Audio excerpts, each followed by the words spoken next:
What's up, everybody? Welcome back to Spirit Talkers Podcast. We just got through doing a live on Scary Stories from the Res. What'd y'all think of that? I liked it. Yeah, it was a lot of fun. Yeah, that's why we're set up like this. I just didn't feel like maneuvering everything around just to do a regular episode. But yeah, we just finished up a great live episode on that page. Scary Stories from the Res. Man, we talked about a lot of stuff. Mm-hmm. We had stories from Hawaii and, I mean, where else? The UK and Taiwan. Hong Kong. So, I mean, we had a lot of interaction, too, with the people that were in that live stream. So, shout out to Lavon. You know, thank you for letting us be on your group and letting us go live. And she said she's on TikTok as well, or the group name is on TikTok. So hopefully we can go live on TikTok. I wish there's a way. I don't know. I'd have to think about how to. I mean, I might have to log in on both accounts or in one account, maybe StreamYard it to where it's at multiple places, but I don't know. I don't know how pages or like group pages work yet. So Tyler has a group. How do you manage your group? From afar. Got a private group and then you have a public group. I do. I accidentally made the private group.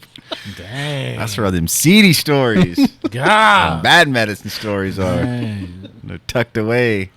God. Yeah, keep a lock on it. I don't want them stories to get out. Nah, it's super easy. I mean, I never done anything like live on it or nothing, but yeah. Yeah, Facebook's weird. Like because I was trying to go live from our page, but it wouldn't allow me to do that. Like, go from our page into that group and go live. Like, it wouldn't allow me, and I was like, this is stupid. Like live from the group. Yeah.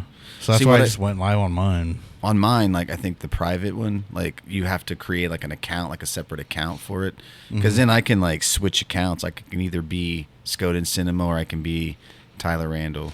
That makes sense. Yeah. So make an actual profile of Spirit Talkers. Yes. I might have to do that then. Yeah, I didn't and you even can think do of all that. kinds of things with it. Then yeah. I didn't even think of that. So when you hear me talking trash, it's Skoden Cinema. It's still me, but I'm hiding. So I'm gonna put all y'all on blast.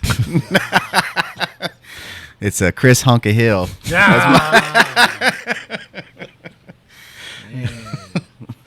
Yeah. I'll probably make us a... Oh, dang. That'd be another account, though. I know. I'm telling you. So I might make us a profile, like a person profile, just so we can be able to go live and just start adding a bunch of people. Yeah. But it's such a hassle. It's like... Yeah. Then you gotta tell everybody, like, go friend us. And Yeah. Go friend us. Go follow it's us. just it's just a hassle. Yeah. Because nobody's on Facebook a lot. Yeah. And there's a lot more other things to do than just be on Facebook and be our friend on there. Yeah. But if you guys had any listener stories, just random, it don't matter. Yeah. Did you get any stories, Chris? Yeah, I got several stories. Let me see. I just got one from... hold on. That Ashley. And these are witching stories, so I don't know if our listeners can handle these. Oh. But I'm going to let... who wants to read this? I'll read it. All right. It says, there's two that happened before I was born. Some of my family told me that my Uncle Willie got killed that way because he released that book about Oklahoma Seminoles and sharing our ways with the outside world. Also, my grandpa, he got good at VA benefits. He got good VA benefits so that my mom said that a lot of people were jealous of him. And the first time he got put bad medicine on him, he started saying that he was seeing snakes everywhere, all over the house, but no one else could see them. He also said that he kept seeing this woman with red hair, but he couldn't see her face. My mom and my grandma finally got him to go to the medicine man and got him doctored up. But then when I was 4, was when my grandpa got real sick all of a sudden, and he had a heart attack, and he got rushed to the OKC hospital. He was in there for a while, but my mom said the doctors tried to say he was brain dead or had little activity, but my mom said he knew if he was hungry. So how is that? One of his longtime friends came to see him in the hospital and told my mom, "Hey, someone put some bad medicine on him." That my auntie had brought some medicine into his room.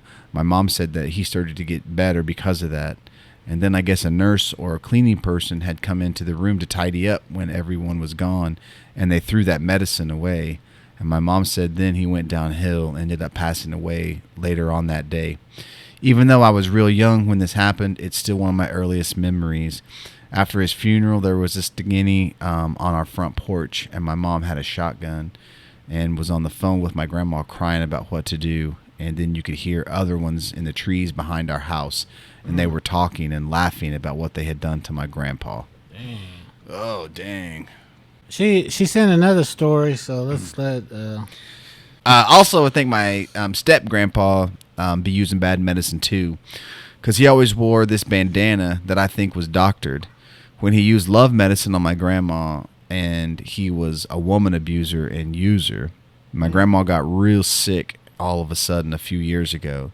And then I find out that his daughter was moving back to Oklahoma. And I think he killed my grandma so that he would have the house to himself and his daughter. My mom ended up calling him out on anything. And she's been dealing with the consequences of that, because I know he put some bad medicine on her. My mom's been to 3 medicine people who have all told her the same thing about it being a man with 2 women and put the stuff on her. And they describe him and his daughter and his sister. And they tried to make her go crazy like my grandpa back in the day. And when we would have these weird bugs around the house that no one could identify, and they really only bothered my mom. So she would break out in hives and just be miserable because of them. She said one time it seemed like something was pulling her earring out, and it went flying across the bathroom. I don't know. Some strange things happened all the time during this period. Muddo, we're always talking about, our Muskogee and Seminole relatives, Again, in these areas, this stuff is real. These people deal with these kind of things. I know a lot of tribes, they like to joke around and play around, and, but for here, this is the real deal. And then we had several other stories that were sent to us from that as well. And it was ghost stories from the res. I think I said scary stories from the res. I don't know. I can't remember. But I think there is a page called Scary Stories of the Res. Yeah, there's, like we were talking about earlier, I think that's the one that people are banned from. Scary stories from the res. Scary story from the res. And we were on res stories. From the res. We're ghost stories. We're on ghost stories from the res. Yes. Yeah. So everybody go join that page, and we might be on there again. And then go follow them on TikTok. We might be on there as well, doing a live thing. We might get blocked too. No, I'm just kidding. Just get blocked after that. It's a block party. Y'all are invited. I got one. They want to be remain anonymous. They said, when my son was around 3 months, my mom and cousins was babysitting for me. I had a crib in my room with a baby monitor, and the other monitor was in the living room. Well, my mom had put my son in his crib to sleep. My room was one of the ones that was in the back of the house. Well, it wasn't long after my mom had laid my son down when both her and my cousin heard an old lady talking in the baby monitor next to my son's head.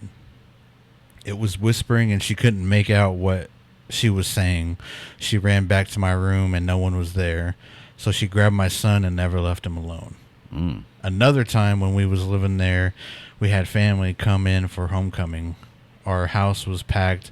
My auntie was sleeping in the first bedroom, which was my brother's room, and her sons were sleeping in the living room. When we was asleep, my auntie heard a golf ball bouncing up and down the hallway.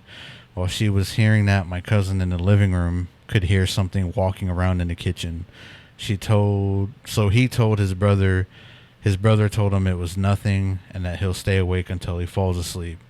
When his brother was about to fall asleep, something had grabbed and picked his legs up from the air mattress and dropped him down. His feet was up against the movie rack that we had, so there wasn't any way someone could grab his legs without bumping into the rack. So the next morning, my mom and auntie was talking about her hearing that golf ball during the night. When my mom opened a cabinet to where the cups were, that golf ball was right there. Funny thing is, we didn't have any golf balls in our house. Thank you for reading my stories. Dang. Oh, and then also I forgot to add that my mom and her significant other both see stuff or look out of their closet. My mom seen an old lady walk into the closet and then out, and her man's seen a tall dark shadow bend down and peek its head out from their closet. I have a listener story. Well, it's a story that they want to kind of shed some light on our one story about that Shawnee cornstalk. I'm gonna let Tyler read this. He's got good eyes over there. Says, hey, Chris, I hope you and your family are doing good. I caught the latest pod on Mothman. The stories the Shawnees understand is that after Cornstalk retreated across the Ohio, a large contingent of another group of Shawnees and Mingo, Delaware, were going to attack the fort Point Pleasant. Cornstalk went to warn the people of the impending attack, and the members of the militia that fought against Cornstalk were present at the fort and took him and his party captive. The rest of the story y'all talked about on the pod is the same as we understand. And we also understand our language was much more powerful than it is today. Just wanted to share that with you. Enjoying the pods. Hope to catch up with you sometime. Mado, Mr. Miller. Yeah, I sure thank you. appreciate that. I got another one. This is a long one, but my name is Ricky Mock, 42 years of age. My story takes place when I was 13. I wish I had photos of the layout of my childhood home in Seminole, Oklahoma, where this event took place. It was 3 bedrooms, 1.5 bath with an attached garage. When you entered through the front door, if you were to go right, you'd go into the dining room, kitchen. If looking into the dining room area, there was a wall with a door to the left that's garage door. Along the wall is a curio cabinet. Along the right wall is a small window. There's a table with 2 chairs on the right near the window, a bench seat on the left, and a chair on each end of the table. If you were to go left, you'd be heading towards the living room and towards a hallway. In the hallway straight ahead is the bathroom. Right was my room, and left straight ahead was parents' room. Another left was brother's room. One night around 2 or 3 a.m. when I was 13, I woke up and sat up on my bed with my feet on the floor. I remember thinking about how thirsty I was, and I remember something in my head wanting me to go get water from the kitchen. Even though my bedroom was next to the bathroom, I literally thought, why go to the kitchen when the bathroom is right there? After a few minutes of this thought and something in my head saying, kitchen, go to the kitchen, I caved in and went to the kitchen. As I walked halfway through the living room, I look up, and what I see stops me in my tracks. This is an extremely dark silhouette of a person sitting at the dining room table with its hands clasped together. Even with the light coming in from behind this thing, it was still the darkest thing in the room. The outside light had no effect on it. I'm at a complete loss at what to do, so I start to ask it who it is. If it's someone that lives in my house, but no answer. After what felt like forever, it began to speak, but I couldn't hear anything it said, but could tell it was saying something. Because of the light coming in the window, it looked like when you can see your own shadow talking when you talk. I told it I couldn't hear it, but continued to talk anyway. So I said this maybe 3 times after the last time. It got visibly upset and unclasped its hands and laid them flat on the table. Then it slammed its hands onto the table, and glasses and dishes shook, but no sound. That's when it did the scariest thing. It stood straight up, No bending forward to help stand. It just went from a seated position to standing position. Then it slowly turned its head to the left and looked at me. I couldn't see its face, but knew it was staring at me. It stood there for a minute, talking, but again, I couldn't hear what it was saying. After being told for the 7th or 8th time that I was unable to hear what was being said to me, that's when it started to move to the right from the table. Whatever this thing was, it was taller than my dad. I know this because of the curio cabinet that was along the far wall, and my dad wasn't taller than that. But this thing was, at that point, I couldn't handle it anymore. I did the only thing I could think to do. I screamed for my parents, ran and crying to their room, telling them someone was in my house. My dad checked all the windows and doors, but they were all locked and no sign of the thing. Even telling you this is giving me chills and taking me back to that time. Even to this day, it's hard for me to walk into a dark room. I usually try to make sure that lights are on, or I'm able to get the lights quickly. I was telling my nieces this story, and my brother asked about the phone call. After all this went down and my dad checked the house, my phone started ringing. My brother answers it, and it's just someone laughing. He just hung up on them. Thanks for reading my story. Dang. Hello. That's creepy. Yeah. Especially that phone call at the end, man. Put the exclamation point on that. Alrighty. Again, I want to thank each and every one of our listeners, that's come and helped us out by sending in stories and helping us, reach where we're at today. But I know, we need all the help we can get. There's a lot of podcasts out there that, are going over things like this, but, we want everyone to know that, you guys are a part of this podcast, part of this show, and you guys are what makes us who we are today. And for that, I definitely want to say Mado. I appreciate that. Today, we brought up this topic, and I sent out some requests for some stories, about spirit animals, and I know being out and about like I am, people kind of didn't really understood what, spirit animals are, so today, I'd like for you guys to kind of sit back and listen to these stories, these explanations, these kind of spirits. These are ancient spirits. Every tribe had them. Every tribe utilized these stories. When you're talking about spirit animals, we believe that there were spirits that came from these animals. You have these clan systems that are set up. And if you hear the origin stories of these clans, you'll find out, they came from those spirits. Every tribe had, some kind of clan or some kind of society, and they utilized these spirit animals. And even some of the tribes that still have these stories today still share those stories. But again, a lot of this information is being lost each and every day. So today, I wanted to kind of go over, just a little bit of this information today.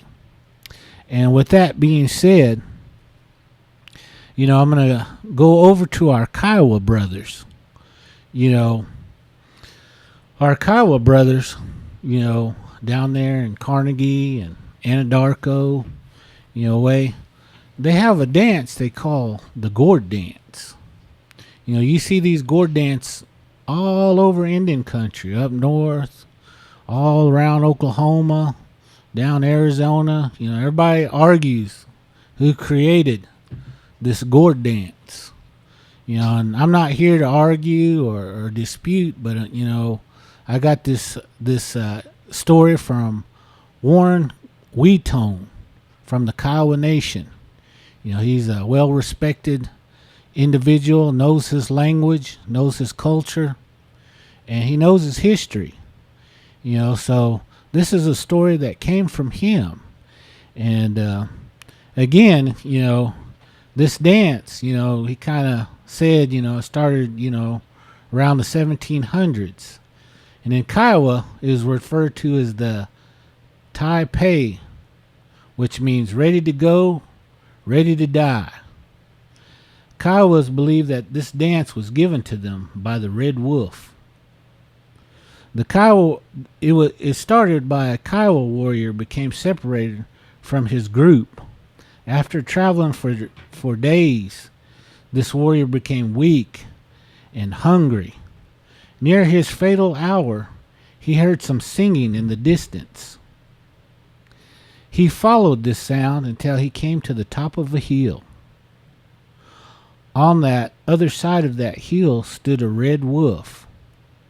This red wolf was standing on his hind legs as it sung one beautiful song after another. At the end of each song, the red wolf gave a strong howl. The warrior became entranced by the haunting melodies that went on all afternoon. Towards dusk, the red wolf invited the warrior to come down and eat and drink with him. While this warrior gained his strength back, he listened to the instructions of the spirit of this animal that saved his life. The red wolf instructed the warrior to take the song and dance back to his people as a gift. The red wolf said, "Always remember me," by giving a wolf howl at the end of each song. The red wolf gave many teachings to the Kiowa people that formed a lot of the hierarchy of Kiowa warrior society, whose duties was to police and protect their people. So a ho for that story. Again, this is just one example of an animal spirit, that our native people believed in. So do you guys have any comments on that? Have y'all seen the gourd dance? I'm sure you guys have. Yeah, I've seen the gourd dance. I've heard that story very similar to that. It's kind of neat that you just said that because, like I said, I've heard that same origin story, I guess. So that's cool. Yeah, I never knew like the story behind gourd dancing, but I remember just again with my grandma, like we'd go watch it. Powerful dance. I enjoy watching them. Mm-hmm. Even now.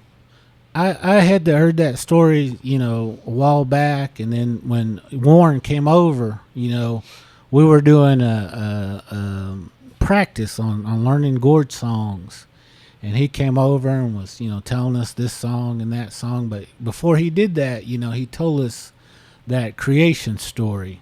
And again, I thought that was pretty awesome. Again, I appreciate that. A ho and my dough for that one. Mm-hmm. And yours is similar, Tyler? Yeah, it's basically the same story. Yeah. Mm-hmm. So, this next story, I might have one of these guys read it because I'm losing my voice. But this one's over the elk spirit. And I'll read it. I'm closer to you. This is the story of a young man that was an orphan. He had nothing and no one. He was all alone. He was of age to take a wife, but he had nothing or no talent. Sounds like me.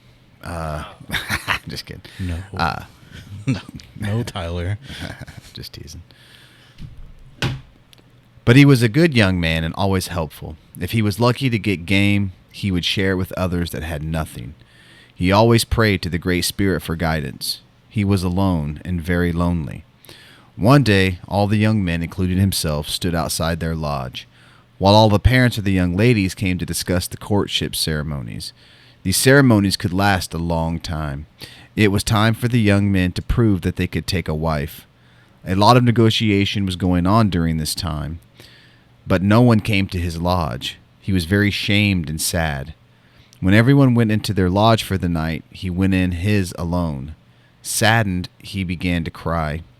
He asked the Great Spirit to help him, and he told the Great Spirit that he is a hard worker and loyal and would like to have a family. He asked the Great Spirit to guide him if it was meant to be, and if it was not meant to be, then that he would show him a better way to serve him and his people. The next morning he woke and he went outside to go collect wood for his lodge. And when he stepped out, there was fog all around, so thick he couldn't even see his hand in front of his face. But he began to walk into the woods, and suddenly he heard a noise, something big and breathing deep coming towards him.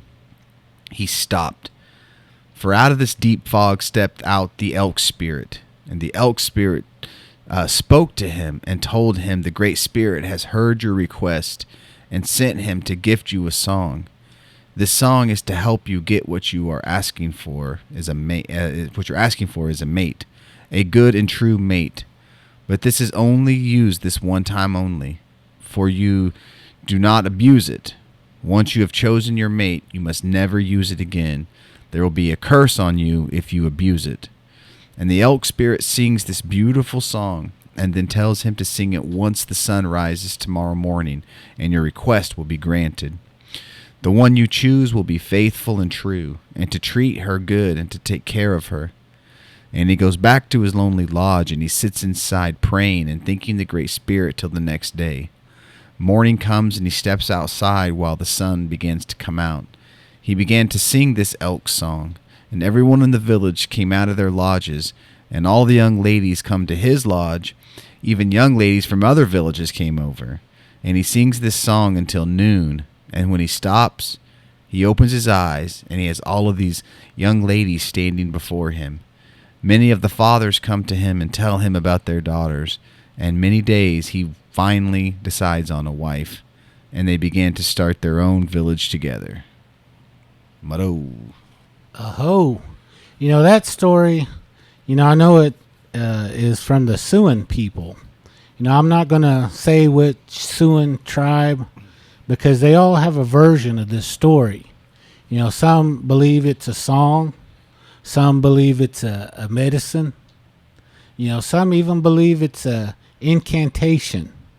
But, again, this story, has multiple versions of it. So, again, up north, this is kind of a common story. So, Mado, and I apologize, I'm trying to do better on getting all these stories together, but for some reason I forgot to put names on that. So, again, that's my fault. I apologize, but again, I want to thank everybody for giving us those stories. Mado.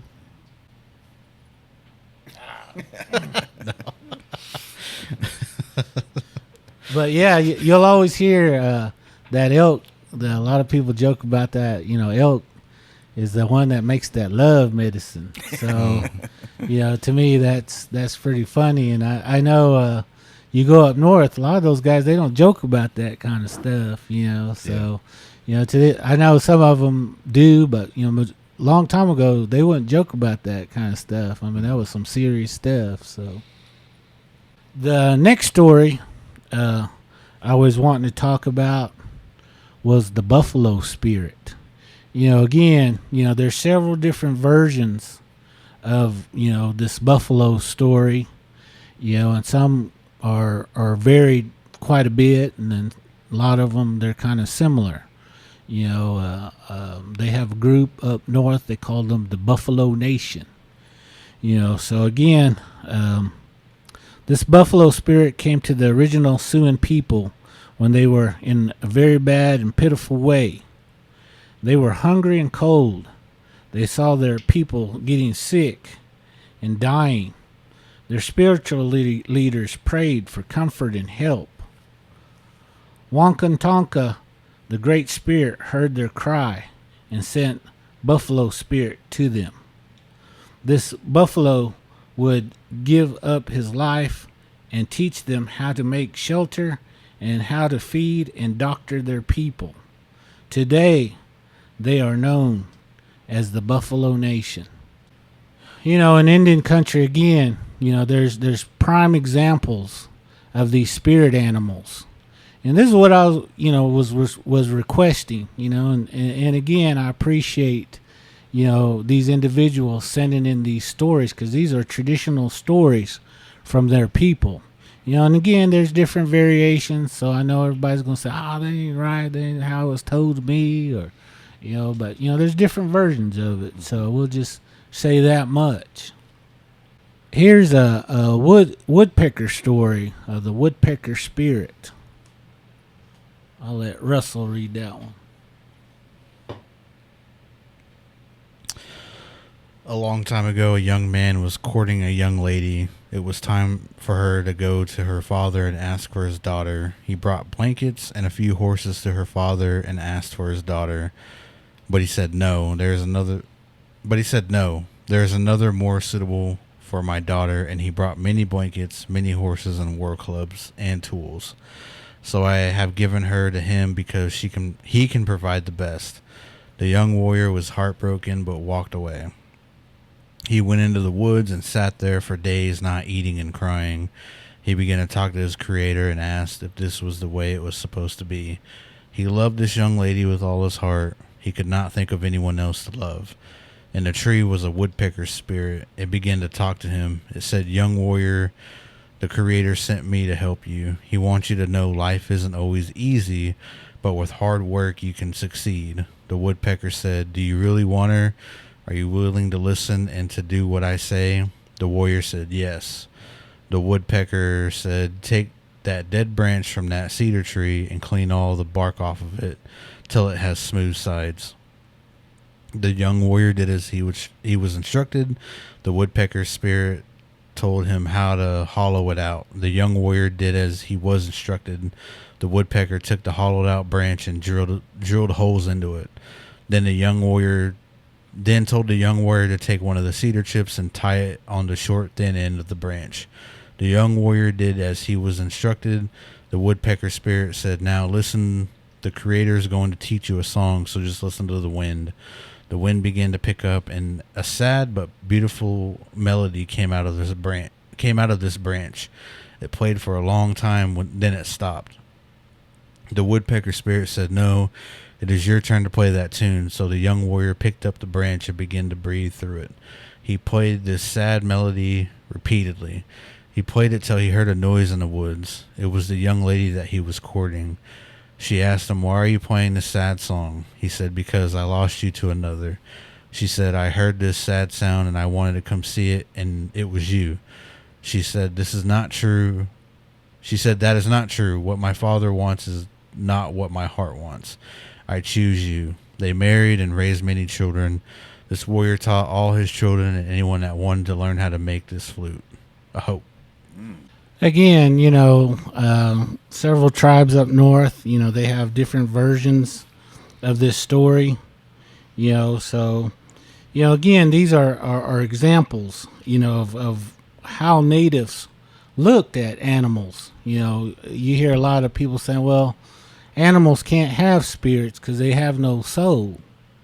But, you know, for native folks, that's not so. You know, we believe that they gifted us and gave us a lot of things. You know, there's even stories about horses and beavers and, you know, even snakes that gave us things and gifted us things, you know, and when they would talk about, they used to talk to us, you know, you're talking about supernatural kind of stuff when, you know, these animals come and address you and to teach you things, you know. So, you know, I know, when we were thinking about this topic, you know, I told Tyler to quit looking at those things on the internet. No, I'm just kidding. But to see if he could find, you know, other videos of animals, you know, that, you know, spirit animals, you know. And I know Russell, you know, sent us several what do you call it, short clips of animals, you know, animal spirits. So, you know, but before we do that, before we go into that, you know, I had a individual sent me a story, and it's kind of an interesting story. You know, this is about this young lady. Well, she's not young anymore. She says she's older now, but you know, she grew up in a different part of the U.S., away from her people. I think she said she grew up in like San Francisco or something like that, if I remember correctly.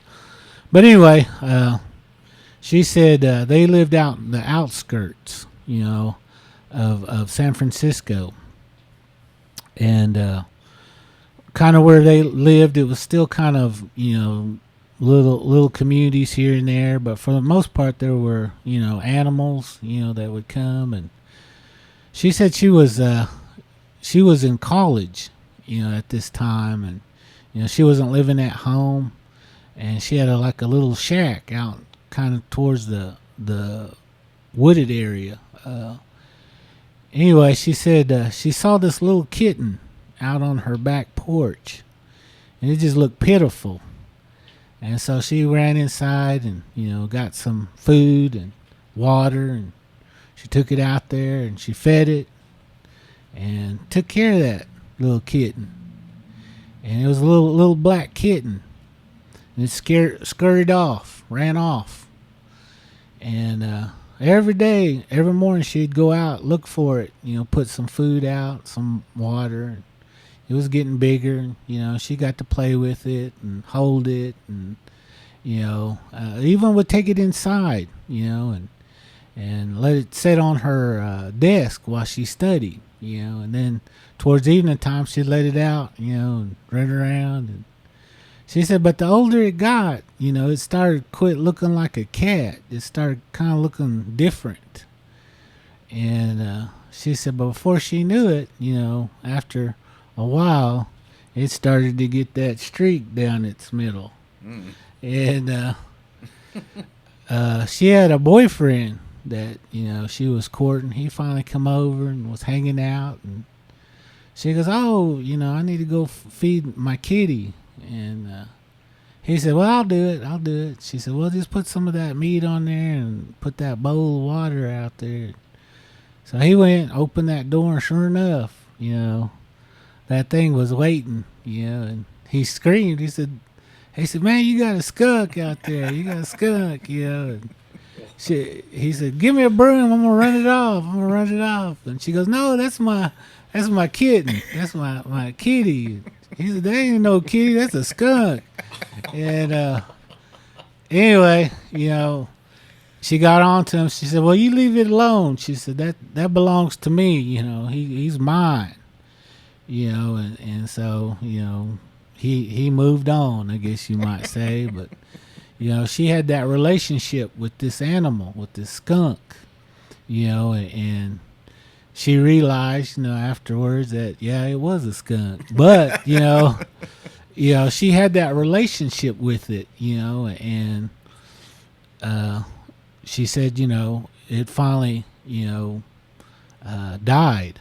And she said, when you knew it was at the back porch, it would always scratch in a certain manner. And she would always know that.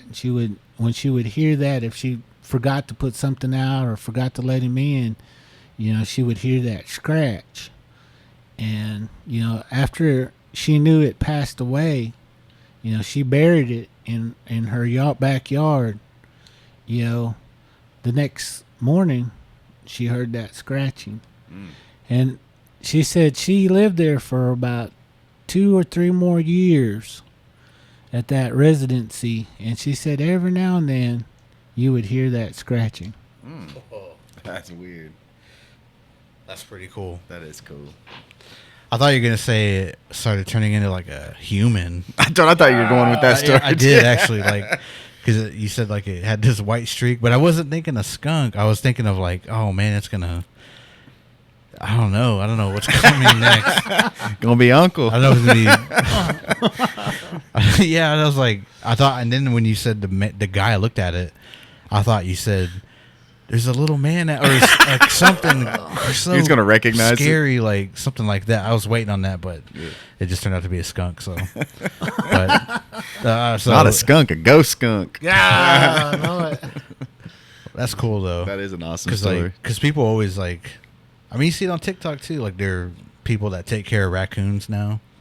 They'll find them and they'll just start feeding them, and they'll just like come around and then they know when they're getting fed, and like like cats too. Like I have that cat now, and it just showed up one day, and it's like a neighborhood cat though. I know it goes and eats other places, but more like as he's gotten older though, he just kind of hangs out around here, and I always tell him like, protect us, like protect the neighborhood, because I've been reading about cats and like how they find you, like they come at the right moment of like if you need some sort of protection, and like they're right in between like this reality and that spirit reality, and when they take cat naps during the day, they're out, but when it's nighttime, I've seen him too, like he'll be up in that chair just looking around, like looking at something,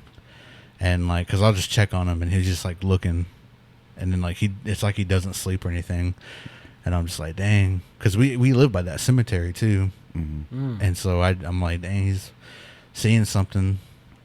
Whatever's looking at him's looking right in the window where I'm looking out. Dang. Yeah, we had a cat like that when I lived out in Coweta. It just showed up one day. It's this bright orange cat, had white stripes, and this real pretty cat. And it's the same thing. Like he mainly lived out, outside, but every once in a while, it get cold out. We'd bring him in, and the girls would let him sleep with them or whatever.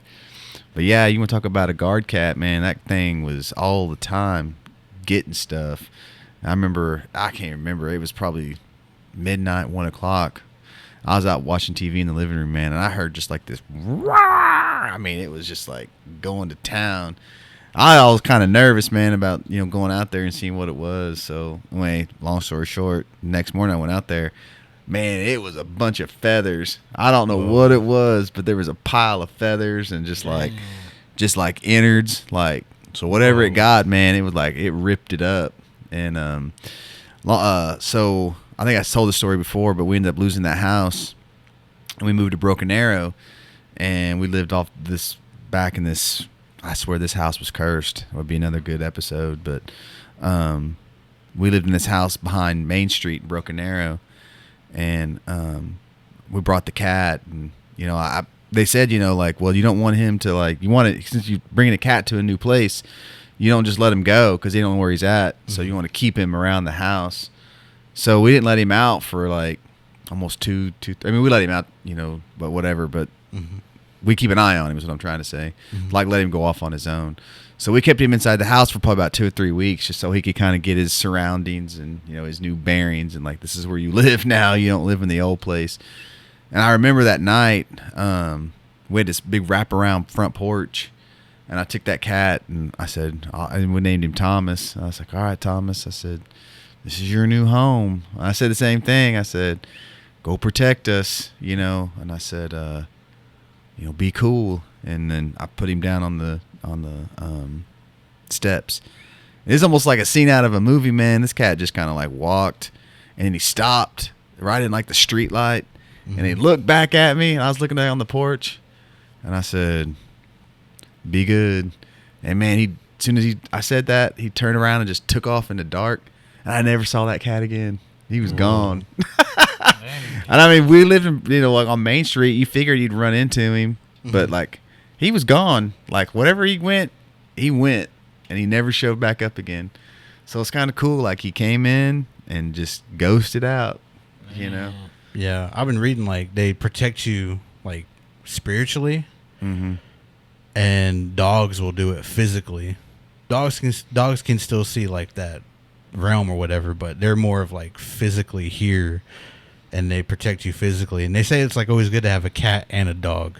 Is what I've been reading. I mean, I'm just paraphrasing everything I'm reading, but basically that's what they're saying. They're like, if you don't believe that, then look at like the Mummy, when that cat gets shown to the Mummy, and he just freaks out and leaves.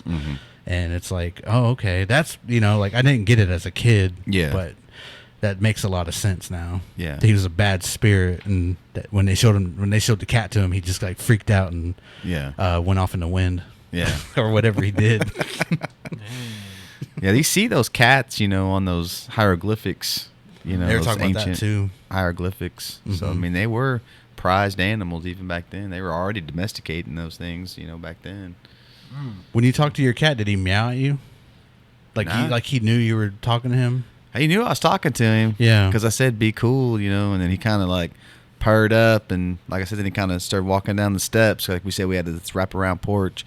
He went out to like the yard, and then he kept on going, and he stopped almost like he needed permission to go. Mm-hmm. You know what I mean? And I just said, like, bye. Mm-hmm. Like, be good. Like, and man, he just took off and never saw him again. It was weird. Yeah. We always look for him, too. And to this day, it's weird, man, because I'll still look for him. It's been, oh, my gosh, man, 10, 15 years. Ain't no way that cat's still around, but, I still look for him. He's probably out there somewhere. Mm-hmm. Eating good. Eating good. Yeah. I'll have to find a picture of him, man. He was a good cat. I've got another story. Another individual sent me, and this one's about a dog. And anyway,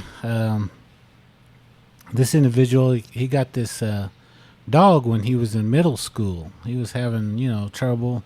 They had moved to a new area, and he didn't have a lot of friends. He wasn't getting along with a lot of people at school, and he was just kind of in a bad spot. And his folks, he was only kid, and he didn't have no siblings, or anybody like that. But his folks, kind of felt bad for him, so they got him a dog. It was some kind of hound dog, and he was real faithful. He got it as a puppy. Over the years, he fed it, took good care of it. He was the one that kind of slept with that dog, and even through his high school years, when he would go to school, the dog would follow him all the way to the end of the yard. And then when he would come back from school, that dog would be waiting on him, just to be happy to see him, So when he got of age where he could drive, him and that dog would go cruising around, and they'd go camping and fishing together. That dog was always there with him. They was real close like that, and when he was feeling down, that dog would come and lay on his lap, and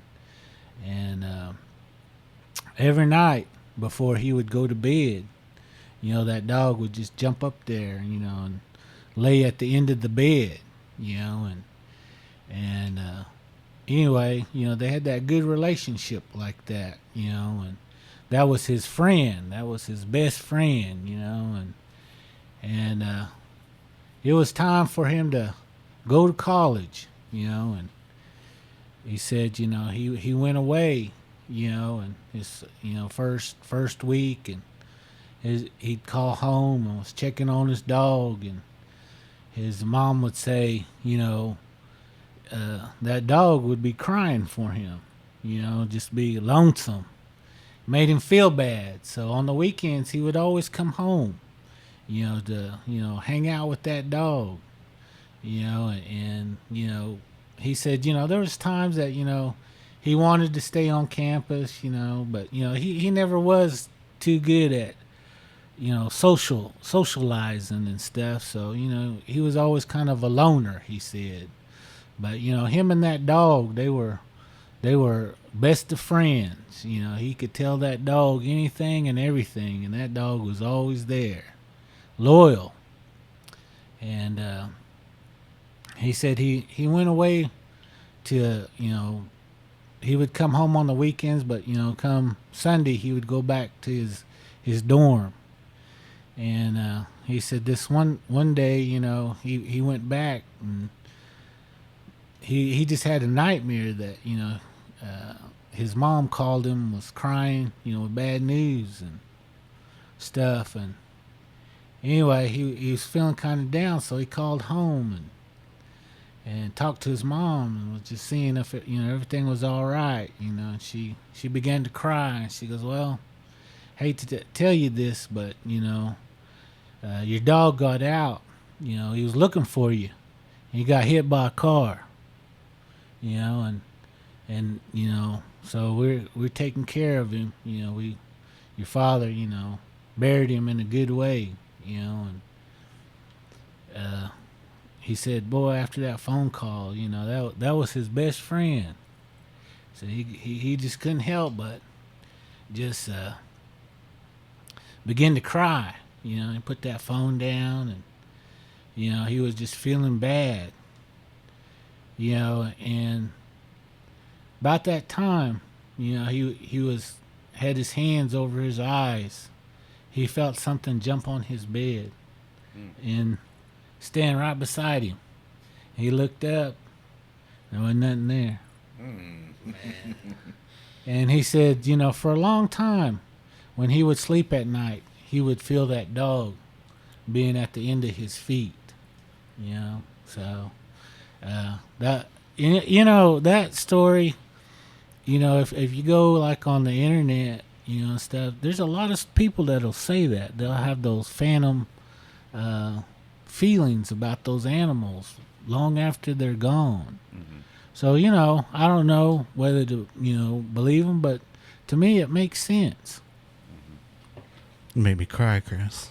I can't watch like dog movies, man. Yeah. It's just like, but dang, man, that's awesome. Yeah. I hope Natty does that when she goes on. Yeah. Makes that journey. Man.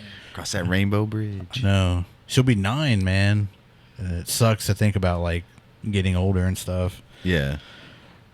I gotta go. No. Man, that was an awesome story, That man. is a cool story. I enjoyed that. I enjoy stories like that. How that dog was still around, and it's letting them know, like, I'm here. Mm-hmm. Whatever. Like, what do you do, like, to acknowledge that? Just kind of. Again, you know, we as Indians, we believe in those spirit plates. You know, just like that dog, you know, he ate and drank, you know, things that it liked. You know, even if you could just leave it or fry or, you know, whatever you think you might like, you know, just put it out there, let them know, acknowledge those things. You know, because, you know, he's coming back to see you in that good way. So That's awesome. I have to bring some fries. I saw Natty had a God, bowl of fries over there. she had that McDonald's look too, boy. She was happy. Boy, that tail was just. No. But, I had one. Sweet and sour sauce. He said, "Aho, my name is Devin. I have a story about my husky lab mix who passed away a few years back. After Armani passed a couple months later, we got another dog, a German Shepherd named Coda. The first night we brought her back home, we were on our way home when we saw what looked like a UFO falling from the sky in a zigzag pattern. It looked like a star. It looked like a star was an orb or bluish light. That night I had a vivid dream that Armani visited us, and in the dream he was glowing and he was sniffing the new dog we got. And my wife the same night had a dream that huggers, beings, use people as vessels in her dream to tell her to let him go. They let her play with him one more time before they took him and went on their way. Thank you for letting me share." Maybe Alien had a dream that alien beings use people as vessels. I don't know. If I jacked that up, I'm sorry. Yeah, that's what you sent me. Yeah. So yeah, it says huggers, but maybe aliens. Yeah. But yeah, came to them in their dream. I got a story kind of, not really like that, but this happened to my ex-father-in-law. We had a basset hound dog. This is back again when I was living in Coweta, and his name was Elvis. But I know I almost didn't say the name of it. You and Elvis, I don't know. I almost didn't say the name of it, but anyway, but so we had this basset named Elvis. He was probably about 3 years old, and my ex-wife's brother also had a basset hound. This is kind of where the story's going for, that had died. And so he was only about 8 or 9 at the time. And so, man, we just felt so bad, because he loved that dog. So we ended up giving Elvis to, him, because he was, like I said, he was just a little boy. Well, long story short, they lived in Moore, Oklahoma. And, Moore is kind of susceptible to having really bad storms, And they said there was a storm one night that was blowing through, and they lost power. And this is back before, cell phones were as prevalent as they are now. So, like, if you lose power, you just go to your cell phone. You can still kind of keep up with the weather. But this was before that. When your power went out, sorry about you. You better take some cover. But he said he heard like a freight train. It sounded like a freight train, like, going outside the house, and it just kept getting louder and louder and louder. He said it almost sounded like they were just like a scream, like just a really loud, like just howling scream, And they all went to take cover. And long story short, they woke up that next day, and Elvis was gone. Like the fence wasn't gone or nothing. He just, I don't know, maybe the dog got scared or whatever, but there was no trace of him. Just gone. Like, I don't know, the wind took him. Like, just don't know. There was no like hole where he dug out, or no, just privacy fence, and it was just gone. So The fence was still there? everything was still there, Like intact? intact. Maybe he fought it Yeah. off. Maybe the dog was gone. Whatever did, he took the dog with him. Mm-hmm. But yeah, that's crazy. Yeah, they put up signs and everything. No one ever turned him in. So crazy. This story that I'm getting ready to tell, this is actually an Oklahoma story. And this one is about a horse. And any of you guys know about horses, they're like big dogs. They're loyal. They have their own spirit, and some programs, they have horse riding programs to help children with behavioral health issues. That's how loving and giving horses can be.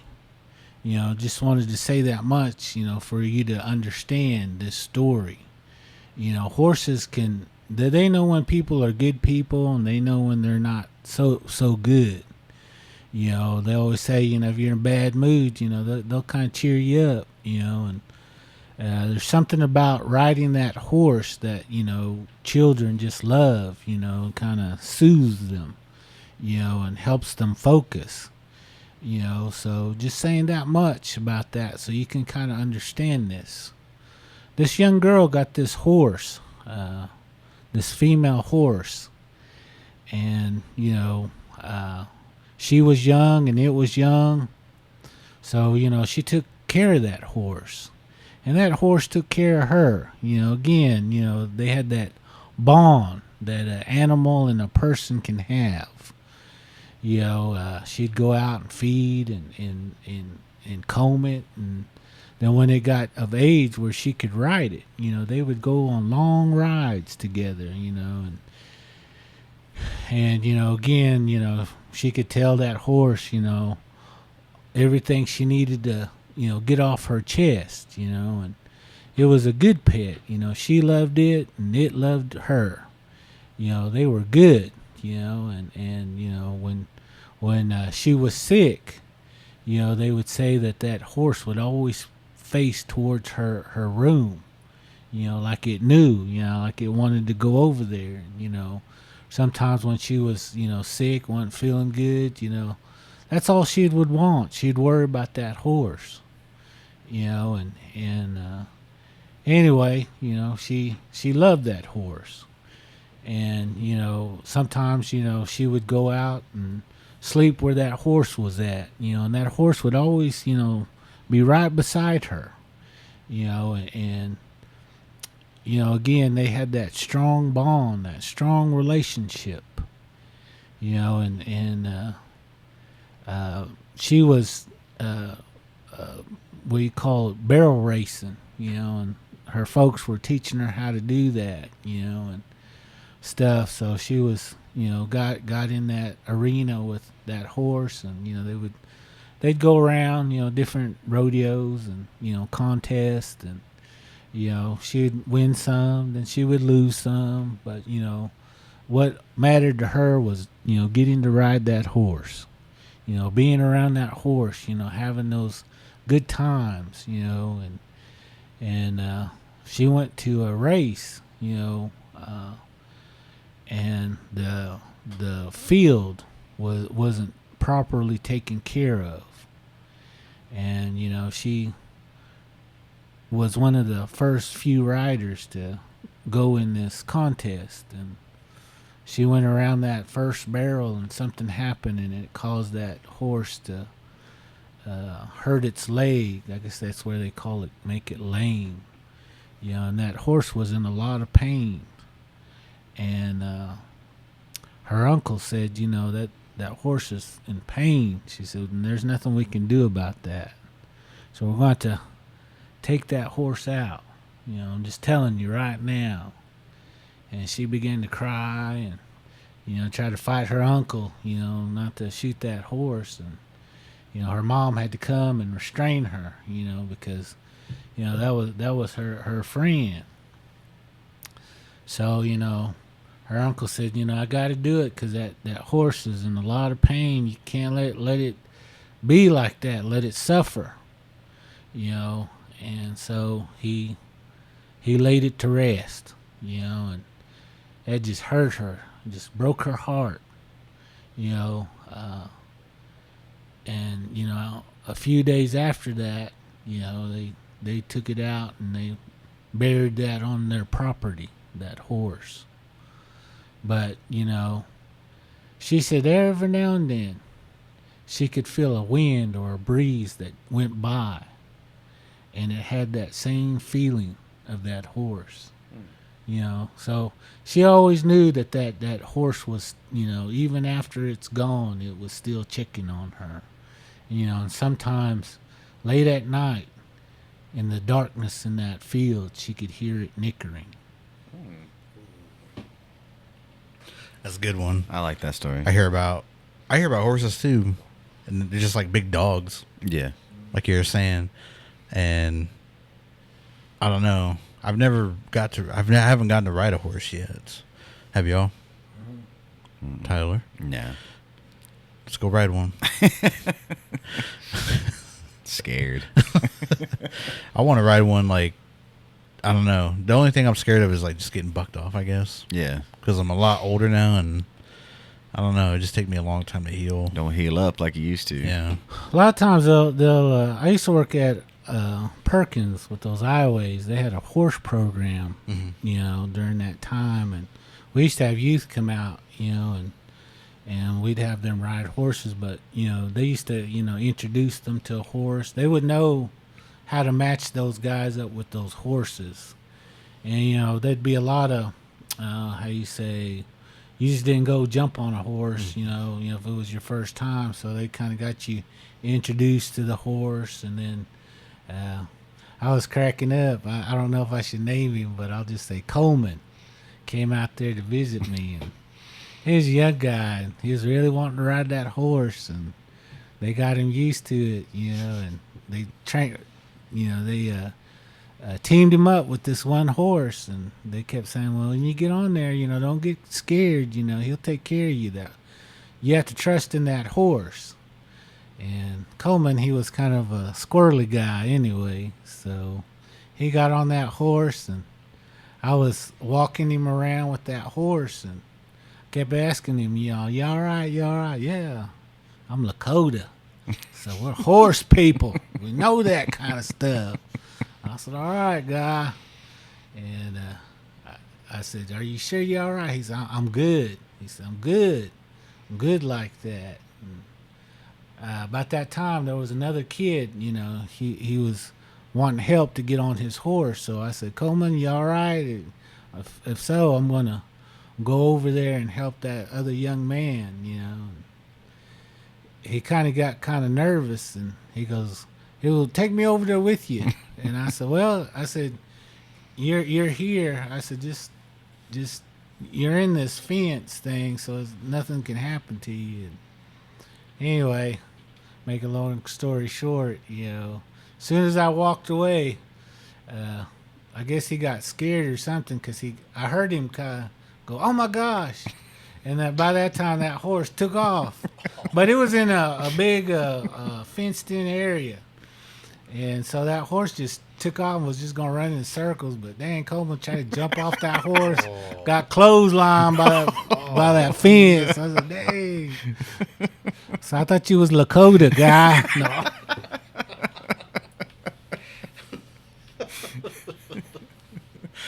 Man.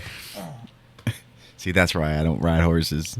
I'm too scared. So what do you do when that happens? You just hold on, like as hard as you can, Well, yeah, I mean, or just I would probably just if you if you just fall. there's little things you can do. I mean, you just pull on his reins and he'll lift his head and he'll know to stop. When they're broken, you don't have to worry about that. It's like I said, it's like a dog. It'll go forward when you want it to go forward. Yeah, it might, move a little bit. You can't like completely make it stop, but for the most part, it won't go anywhere. Slow it down. Yeah, and so it's doable. And a lot of times, majority of the time, I'll say they just stand there, but they still kind of move around even when they stand, just like we do. We don't just stand there stoic. We put our weight on one foot or kind of move around. That's kind of how a horse is, and I guess that's what spooked him. I guess, I don't know. And he kicked it. He did that little, and that told that horse to take off. And Maybe trying to adjust himself. Yeah. Get it back up in the saddle. so anyway, I mean, once you get on there, you get comfortable. I mean, you'll get the way about it, I guess you might say. I'm not a horse expert either, but I remember working with them and doing what I could. I actually miss it, riding horses, but again, I'm city Indian now, so I have to give up those kind of ways. Got a car now, I know I got cars like that way. Tesla, Ah, electric car.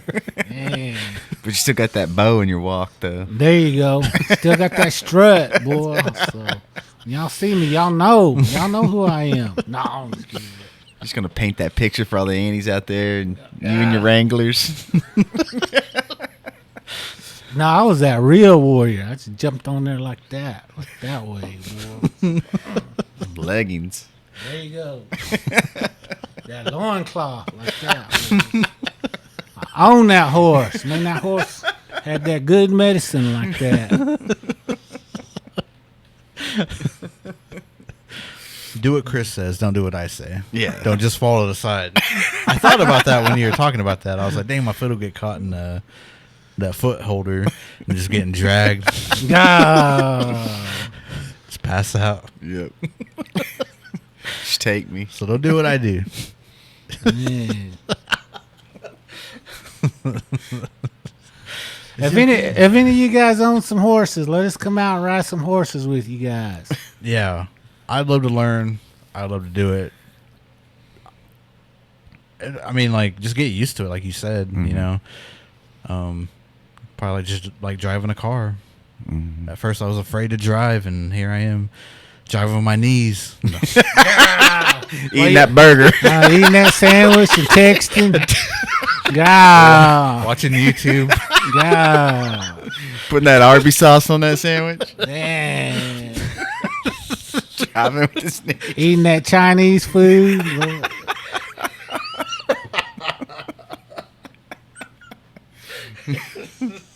Still got that Garfield in your back window. Oh, man. But yeah. Yeah. With a turn signal on, too. The hazard lights on. But yeah, I'd love to learn. So, Chris, Let's do it, guys. If you guys got some horses, let us come out. We'll show you that old Indian trick. That's right. Bareback riding even. God. All three of us on one horse. God. Don't make a horse that big, I don't think. Get that Clydesdale. Yeah. I know. I was getting ready to say. A horse would be saying, "Get off me, God! Get off me!" Just get off. I don't know. I'm pretty big nowadays. I'll probably break that horse, boy. Tyler will be in the middle. Chris will be guiding the horse, and then I'll be in the back. Tyler, don't roll off. Dang.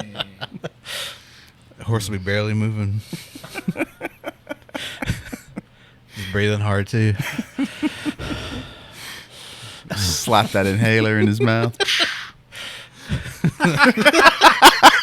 Give him some air. Give him some air. Have that nose thing in him. Got that O2 test. Yeah.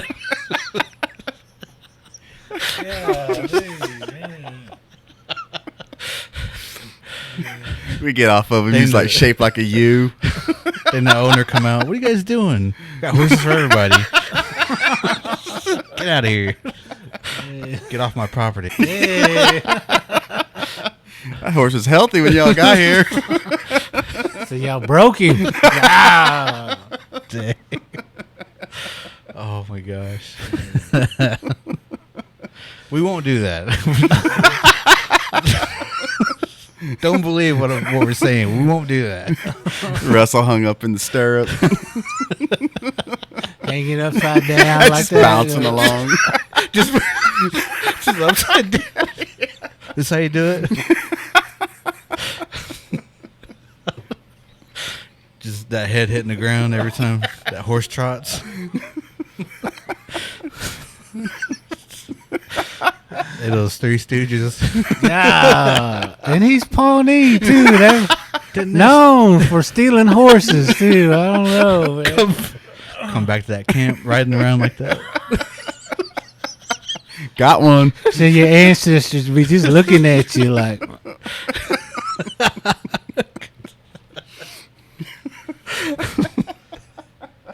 Oh man.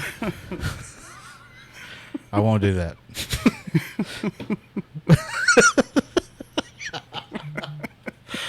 Oh. Whatever lead we just got, we lost. I don't want those guys come near our horse. Blocked us. Got us on block now. Well, Dane was typing out that whole thing. Yeah, man, guys, come out, and just started deleting it. His horse just turned to glue, just like right in front of his eyes. dude. Well, you had some videos. How are we going to do that? Oh yeah. I don't know. Just watch them, and I'll post them on the thing. Okay. But they kind of like go with the. I guess they lost their dog. These are like dog videos, so it's basically just the spirit of the dog kind of running around, and it's caught on a CCTV and their like home cameras when they're gone. Security cameras. Sorry. Turn this up. I'll post them, but This video is strange. This dog is just standing there sniffing something, and then all of a sudden it turns into Dang. an orb. You just Peter Panned out. Inverted. Now I can't seem to find the original source of this video to get more information on it. It's obviously on a security camera. So is this like a spirit of a dog or clever video editing? I don't know. Was there 2 dogs in there? in this one, Yeah, was there 2 dogs that they just flew away? no. Well, what? What?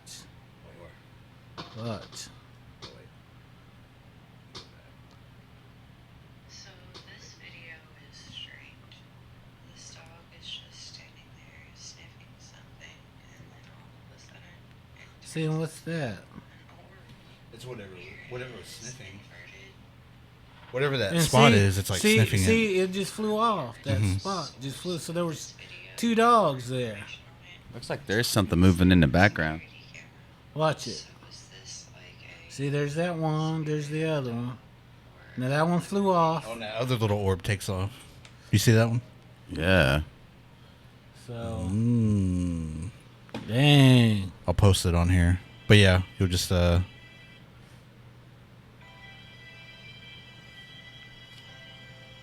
Oh, this one's cool, man.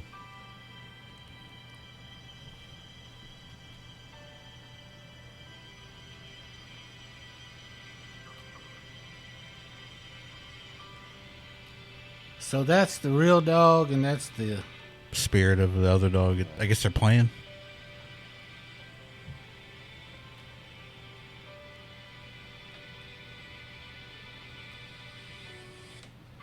Man, that is wild. what I wanted to say about that first one, and even the second one. You know, they always say, you know, these dogs, they can see spirits. Mhm. You know, they've got that vision that they can see things. So, but on that first one, it looked like there was two of them, and then one flew off, and then the other one flew off.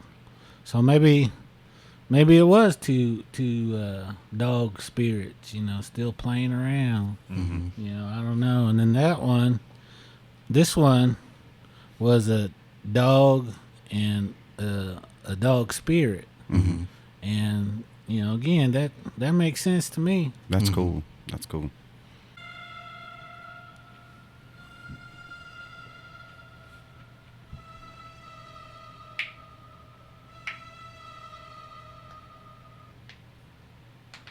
Do you see it? I didn't see it either. I didn't see it. Unless it's that. I think it's that right there, isn't it? Oh, yeah. Oh yeah, right there. Ghost dog. Oh, that's our video. Dang. Don't look at that. No, just kidding. Whoa. What is that? Dang. But yeah, those are just like videos of dogs coming back in spirit, I guess. Yeah. Yeah. Well, you know, like I said, all over Facebook, you'll see those videos of animals like that, and they're not just dogs, they're not just cats. Mm-hmm. I haven't seen some with, you know, tigers and lions, you know, Mhm. from old zoos, you know, and it's just amazing that you see those kind of spirits. You know, I've always wanted to travel to the Colosseum. Where's that, in Italy? In Rome? Rome, yeah. You know, long time ago, I can't remember what ghost show did it, but they were there at that Colosseum, and they kept saying they heard, you know, animals, you know. Mm-hmm. And you have to understand that Colosseums where they used to have all those gladiator fights, and Mm-hmm. you know, people died there. That the blood is just soaked into that dirt in the middle of that Colosseum. Yeah. Mm-hmm. And I would love to go there and to investigate, to check that out, because, you know, they say that place is just super, super haunted. But, you know, if I ever got a chance to go somewhere, that would be the place I'd like to go. Yeah. Yeah. I never even thought of that. But when I typed in spirit animals in TikTok, and it came up with a bunch of dog stuff, and some of them were just like people talking about dogs or whatever. And I just typed in like spirit or ghost animals. And then there was one, I saved it, but then like, I guess they deleted it or something. But it was one where, I mean, like the stories we were telling, it was just a person that got like really close with the cow, Mm. and it kind of just grew up with that cow. Like they didn't slaughter anything; it just died of old age. And then like as he was like older, he would say that cow would like, he would see it in the pasture where it was, and then it would just like be looking at him. So he wasn't like freaked out or anything. He was just like, you know, I think it's there, but he's like, I don't know, maybe I'm just like tripping, because he wasn't fully aware of like the whole, these things are real, you know, and they can come back to check on you, to see you, or whatever it may be. And so that's what he was just talking about. And yeah, he just said like, yeah, like we just had like a close bond, you know, when it was a calf to when it was just a grown cow, I guess is the proper term, just adult cow. Yeah. Yeah. Did y'all guys ever watch that Tiger King documentary? Oh yeah, yeah. Some of Yeah. it. Some of it. They talked about that, that area. I guess a lot of those animals died there at that facility. And supposedly, they used to feed people to those tigers and stuff. But they said, even after they've cleaned all that stuff out of there, got all that stuff out of there, you still hear animals over there. And that was in that documentary. Mm-hmm. And so, I remember watching that, and I was sitting there thinking, dang, those animals must they must still be there, so in spirit, I mean. Yeah, And, but, here in Oklahoma, you'll come to find out there's a lot of places where they used to hold some of those animals up in, where is that? Coffeyville, Kansas. They used to have a little place, had a little safari up there. And they had alligators and lions and hyenas and stuff like that. And when my kids were small, we came back and I was taking them through there, and I saw that, and I pulled over and we went inside and visited, and I got to see that. But that thing's no longer there either, and I don't know why. I never checked to see why it's no longer there, but I remember seeing those lions and hyenas, and that's the first time I ever got that close. They were behind like a big glass, but you could see how big they actually were. And I'm like, golly, on TV they don't look that big. They look like maybe like a big sized dog, but man, them things are huge.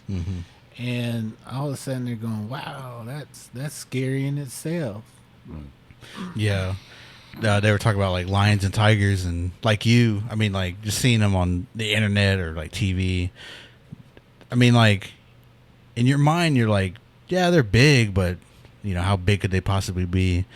And then when there's like videos where a human is standing next to these lions or tigers, then they say like they can grow to like 600 pounds, whatever, 900, and just be like ginormous animals. And it's scary because like these people are standing right there, right by them. Yeah. And easily could just swipe them or just do something crazy. And it's like, man, I'm not in it for that. Wouldn't catch me by a tiger.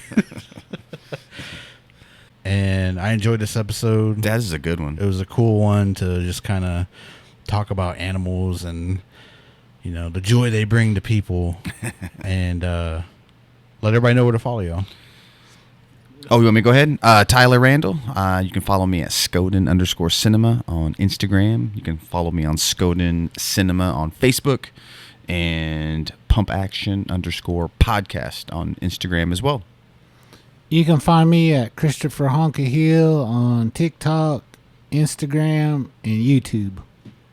And Facebook. And Facebook. And I'm just kidding.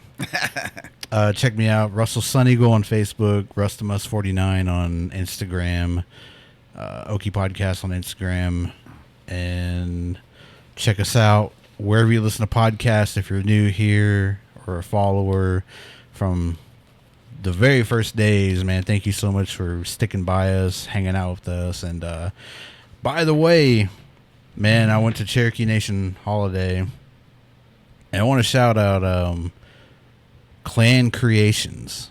So Clan Creations, they had huge fans of the show, and I appreciate the love and the support you all showed at Cherokee Nation Holiday. So Veronica Ofield and Casey Ofield, thank you so much.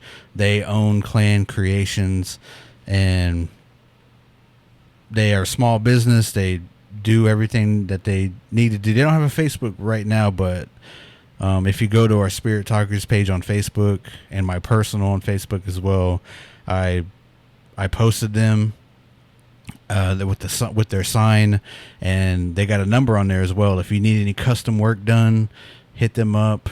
And this will be out after Cherokee Nation, but I'm sure they set up at a lot of other places as well. So if you ever see Clan Creations anywhere, just go check them out.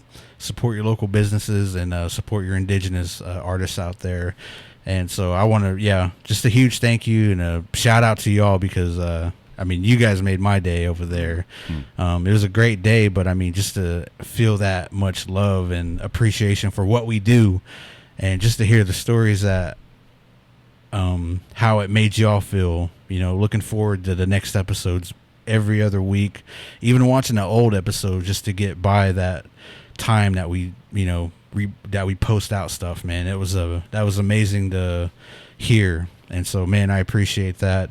And everybody go check them out, please. Go follow, they'll probably have a Facebook page up soon, but let them know we sent y'all over there. And follow us wherever, Instagram, TikTok, Facebook, and did I say Instagram as well, Spirit Talkers Podcast. Go follow us on TikTok, subscribe to our YouTube channel, and yeah, if you have any stories, please send them our way, and we'll get them right on the show. Just send them to me, Chris, Tyler, or wherever our social medias are. So yeah I guess till next time, everybody. Mado. Peace out.